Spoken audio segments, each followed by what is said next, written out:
Hay una crisis que planta la semilla de algo que puede ser más grande. Manuel Llamas Fraga, ¿qué tal? Muy buenas noches.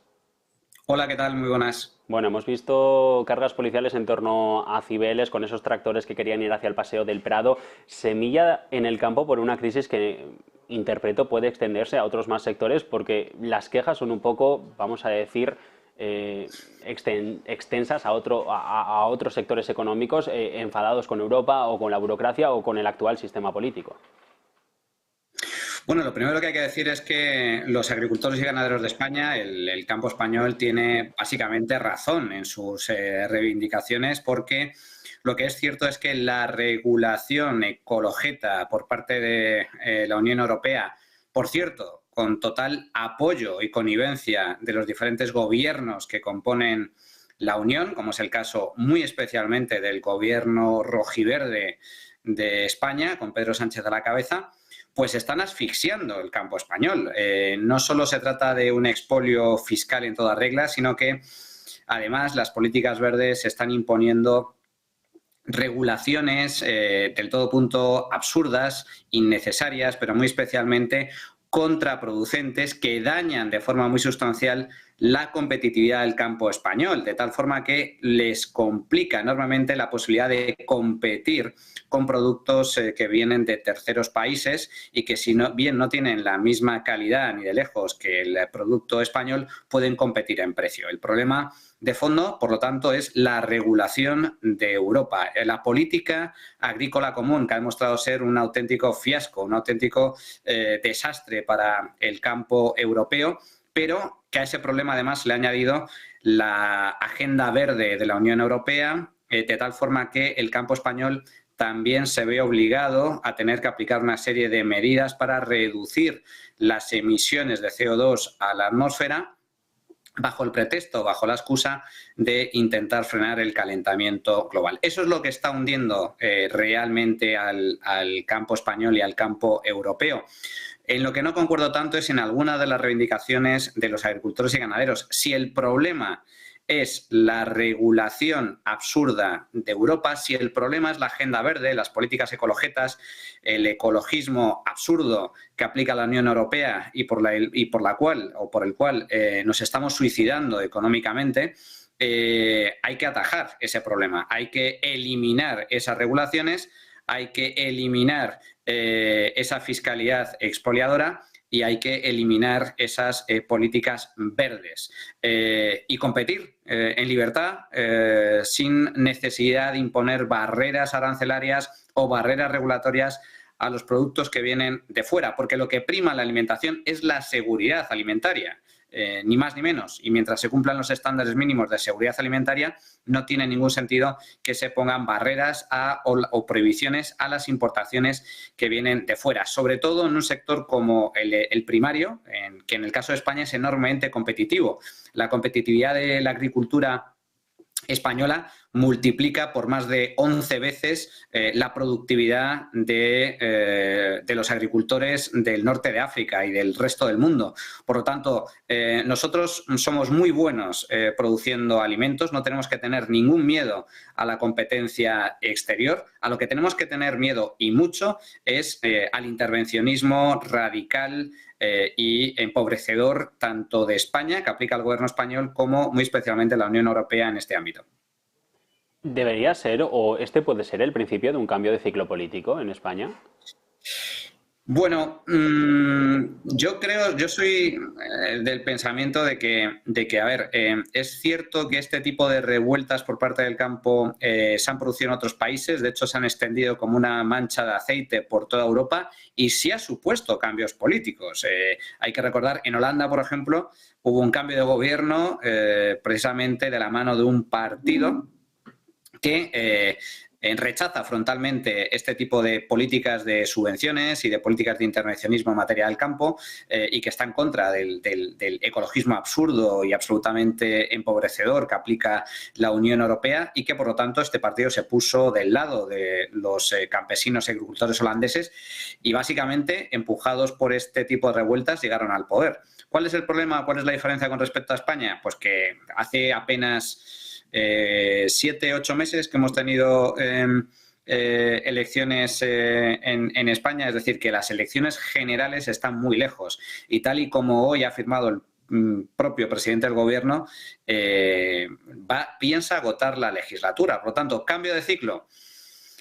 A corto plazo no lo veo. Yo creo que Pedro Sánchez ha demostrado de forma fehaciente que está dispuesto a todo, absolutamente a todo, por muy perjudicial que pueda resultar para los españoles, con tal de mantenerse en el poder. Y ahora mismo es perfectamente consciente de que si adelantara las elecciones muy posiblemente las perdería, tal y como ha sucedido en Galicia, tal y como sucedió en las elecciones autonómicas y locales del pasado mes de mayo, y por lo tanto no se va a arriesgar a ello, de tal forma que va a ceder todo lo que sea cedible a sus socios separatistas, independentistas y a sus socios radicales, con el único fin de mantenerse el poder. Yo creo que, por desgracia, a este país aún le queda una legislatura larga por delante. Precisamente hoy ha habido sesión de control al Gobierno en el Congreso de los Diputados. También ha hablado Bruselas sobre los fondos europeos, porque son declaraciones que me gustaría tratar contigo en unos instantes. Pero el foco puesto en la crisis política en España, en esos fondos europeos. Vamos a escuchar, si te parece, Manuel, un par de declaraciones de las que hemos escuchado esta mañana en la Cámara Baja y las comentamos. Desde la aprobación del plan de recuperación han pasado 3 responsables de fondos europeos por su ministerio. 3 responsables en algo más de 2 años. La aleatoriedad en ese sistema está tan clara como cuando un equipo de fútbol tiene que cambiar de entrenador cuando está a punto de descender para buscar responsables. A usted le han dimitido, señora Montero. ¿Cuál es el motivo para que le hayan dimitido cada 2 por 3?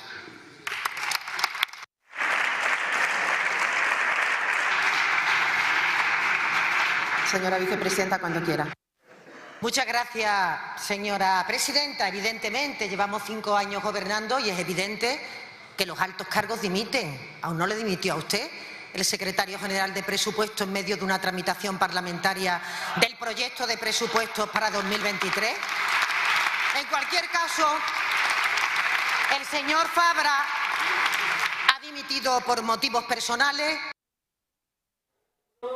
Bueno, han sido declaraciones provocadas por ese intercambio de pensamientos políticos a raíz de la destitución, bueno, de la destitución, no, de la dimisión, mejor dicho, del responsable de los fondos europeos, y precisamente hoy Bruselas ha dicho va a ser bastante improbable prorrogarlos hacia 2026 y por lo tanto hay que acelerar su ejecución. España en esto no sé si sale buen parada en la ejecución de fondos europeos. Bueno, en primer lugar cabe aclarar que todos los altos cargos, cuando dimiten, aluden a motivos personales. Por lo tanto, el argumento, la excusa que da la vicepresidenta y también ministra de Hacienda al respecto, pues no se sostiene, ¿no? Lo que hay que preguntarse es por qué precisamente los responsables de ejecutar y controlar los fondos europeos que llegan a España, procedentes de los Next Generation, de ese plan de recuperación y resiliencia, dimiten en cascada, uno tras otro, no aguantan muchos meses en el cargo. La rotación en los altos cargos de la administración pública es algo relativamente común y relativamente frecuente, pero que te dimitan en pocos meses y que haya 3 responsables diferentes en muy poco tiempo, eso ya es menos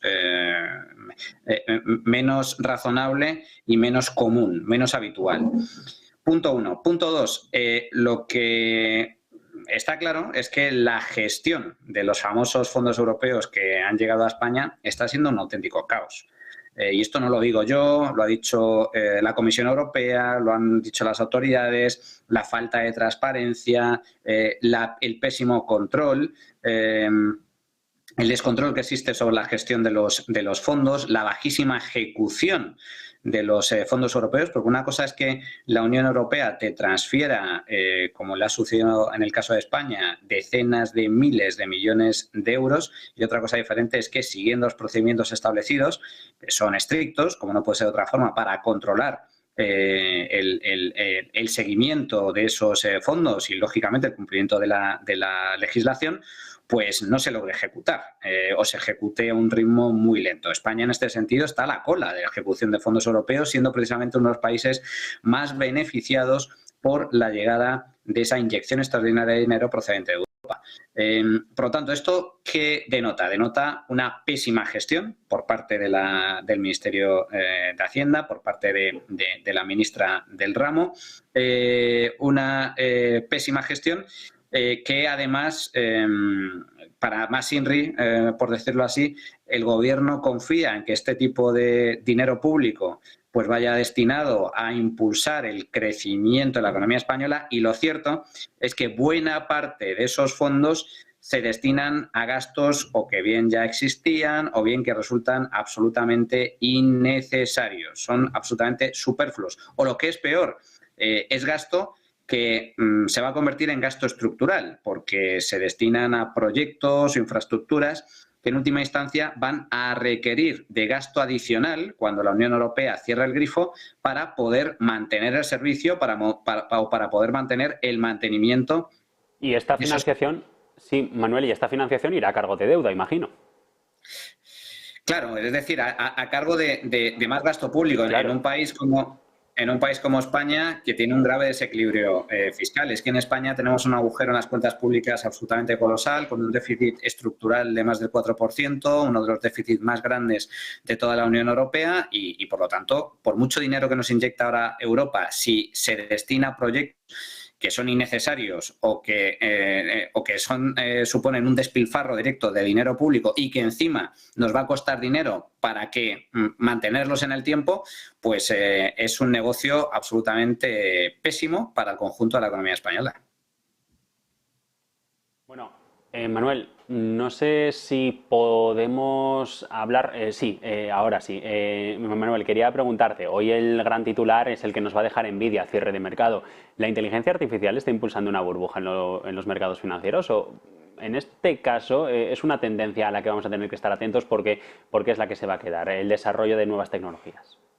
Bueno, a mí desde luego la inteligencia artificial y lo que está sucediendo, su impacto en bolsa y en algunas compañías me recuerda mucho a lo que sucedió con la irrupción de Internet. Estamos, yo creo que un poco en ese momento en donde todavía no se sabe cuáles van a ser las compañías ganadoras como consecuencia de la implantación de la inteligencia artificial, que todo lo que huele a inteligencia artificial recibe una gran inyección de fondos por parte del mercado y yo creo que es evidente que no sé si burbuja, pero desde luego sí estamos ante un calentamiento coyuntural que me recuerda mucho a lo que sucedió con la irrupción de Internet, porque básicamente estamos asistiendo a una elevadísima y fuerte revalorización de acciones, de compañías, a precios absolutamente estratosféricos que están muy alejados todavía de los ingresos o los beneficios que pudieran sostener esas valoraciones. Por lo tanto, yo creo que son dos cuestiones. Por un lado, la inteligencia artificial es algo absolutamente maravilloso que viene para quedarse y que va a revolucionar para bien la economía internacional, que va a suponer una nueva revolución desde el punto de vista tecnológico y que por lo tanto va a ser muy positivo para todos nosotros a medio y largo plazo, pero cosa diferente es que esa irrupción se traduzca en valoraciones absolutamente que no tienen ningún sentido. Y lo que queda por saber es de todas estas compañías que están subiendo de precio en bolsa, en los mercados como consecuencia de la inteligencia artificial, pues muchas de ellas es evidente que van a desaparecer o cuyas valoraciones se van a desplomar porque no se van a sustentar sobre beneficios reales. Habrá ganadores y habrá perdedores, como hubo en su día con la irrupción de Internet. Gonzalo, pues con esto nos tenemos que quedar. Manuel, perdón, con esto nos tenemos que quedar. Un placer. Buena noche. Hasta luego. Bueno, el foco está puesto en Nvidia.